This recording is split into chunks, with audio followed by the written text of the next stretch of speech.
கிருத்திகா உதயநிதி டைரக்ஷன்ல ரவி மோகன், Nithya Menon, DJ Banu, Yogi Babu, Vinay Rai, Lal, Rohan Singh, Vinodhini, singer Mano, Lakshmi Ramakrishnan எல்லாம் நடிச்சு பொங்கல் ஸ்பெஷலா ரிலீஸ் ஆகி இப்போ தியேட்டர்ஸ்ல ரன் ஆயிட்டு இருக்க மாடர்ன் ஏஜ் ரோம்காம் தான் இந்த காதலிக்க நேரமில்லை. நித்யா மேனன் தன்னோட பாய் ஃப்ரெண்ட் ஏமாத்துறதால பிரேக்கப் பண்ணாலும் குழந்தை மேல அவங்களுக்கு ஒரு தனி ஆசை. லவ் பண்றது கல்யாணம் பண்றதுக்காக, கல்யாணம் பண்றது குழந்தை பெற்றுக்கிறதுக்காக, ஏன் டைரக்டா குழந்தைய பெற்றுக்க கூடாதுன்னு Nithya Menen secret sperm donor மூலமா குழந்தை பெற்றுக்க டிசைட் பண்றாங்க.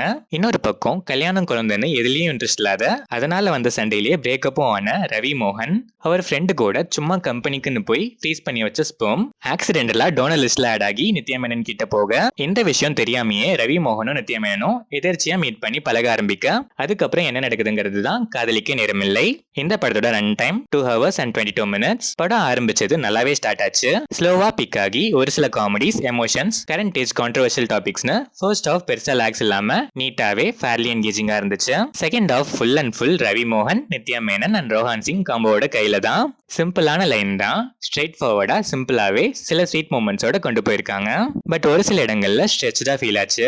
இவங்க எடுத்துக்கிட்ட டாபிக்ஸ்லாம் ஃபோர் திங்கிங் இல்ல, கரண்ட் ஜென்ரேஷன்லயே ஒரு சில பேர் ரேரா இப்படி இருப்பாங்க. ஃபியூச்சர்ல இன்னும் சிம்பிளா இருக்கலாம்னு ஃபியூச்சரிஸ்டிக்கா திங்க் பண்ணி தான் எடுத்திருக்காங்க. பட் அது எக்ஸிகியூஷன்ல இன்னும் கொஞ்சம் எஃபெக்டிவா சொல்லிருக்கலாம்னு தான் நான் ஃபீல் பண்ணேன். கிளைமேக்ஸ் நீட்டா இருந்துச்சு. ரவி மோகன் வாவ், சார்மிங் சாக்லேட் பாய்ஸ் பேக்னு தான் சொல்லணும். ரீசெண்ட் டைம்ஸ்ல லுக் வைஸ்ல கூட இதுல தான் செம்ம கியூட். பெர்ஃபார்மன்ஸ்லயுமே எந்த குறையுமே சொல்ல முடியாது. டயலாக் டெலிவரி, எமோஷன்ஸ் எல்லாமே பக்காவா அசால்ட்டா பண்ணிருக்காரு. நித்யா மேனன் சொல்லவே வேணாம், ஓகே கண்மணி கைண்டா ரோல் கேக் வாக் மாதிரி ஈஸியா பண்ணிருக்காங்க. சில எமோஷனல் சீன்ஸ்ல எல்லாம் செம்ம performance. DJ Bhanu short screen time தான், பட் ரொம்பவே மெச்சூர்டா ஸ்வீட்டா பெர்ஃபார்ம் பண்ணிருக்காங்க.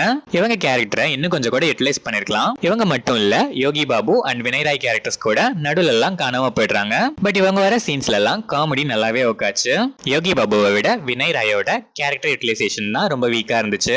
வினய் ராய் இந்த கேரக்டர் ஒத்துக்கிட்டதே கண்டிப்பா போல்ட் அட்டம் தான். பட் இந்த கேரக்டரை அந்த அளவுக்கு எஃபெக்டிவா ஸ்கிரீன் பிளேல பிரசன்ட் பண்ணல. ரோஹான் சிங் செம்ம கியூட். செகண்ட் ஹாஃப்ல மோஸ்ட் ஆஃப் த சீன்ஸ் இவர் அண்ட் ரவி மோகன் காம்போல நல்லாவே சிரிக்கவும் வச்சது, எமோஷனலாவும் நல்லா கனெக்ட் ஆச்சு. லால் கரண்ட் ஜெனரேஷன்ல பையனுக்கு ஒரு சப்போர்ட்டிவான வெட்டி கொடுக்காத அப்பாவா நல்லாவே பெர்ஃபார்ம் பண்ணிருக்காரு. ஒரு சில குட்டி ஸ்வீட் எமோஷன்ஸ்லாம் நல்லாவே கனெக்ட் ஆச்சு.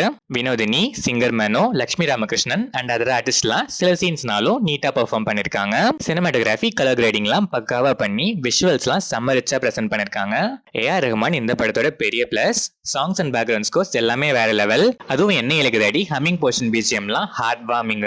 பட் சாங்ஸை விஷுவலைஸ் பண்ணதும் ப்ளேஸ் பண்ணதும் இன்னும் பெட்டராகவே பண்ணிருக்கலாம். ஓவராலாக பார்த்தா ஃபியூச்சரிஸ்டிக்காக டிஃப்ரெண்டாகவே திங்க் பண்ணியிருக்காங்க. ஃபர்ஸ்ட் ஆஃப் சில காமெடிஸ், ரொமான்ஸ், எமோஷன்ஸோட ஃபேர்லி என்கேஜிங்காக இருந்துச்சு. செகண்ட் ஆஃப் ஒரு மாதிரி ரொம்ப ஸ்லோவாக ப்ரீஸியாக இருந்துச்சு. பட் எடுத்துக்கிட்ட சென்சிட்டிவ் கண்டென்ட்டை எஃபெக்டிவாக ப்ரெசென்ட் பண்ணாமல் சும்மா ஜஸ்ட் லைக் தட்னு ஈஸியாக ஹேண்டில் பண்ணியிருக்காங்க.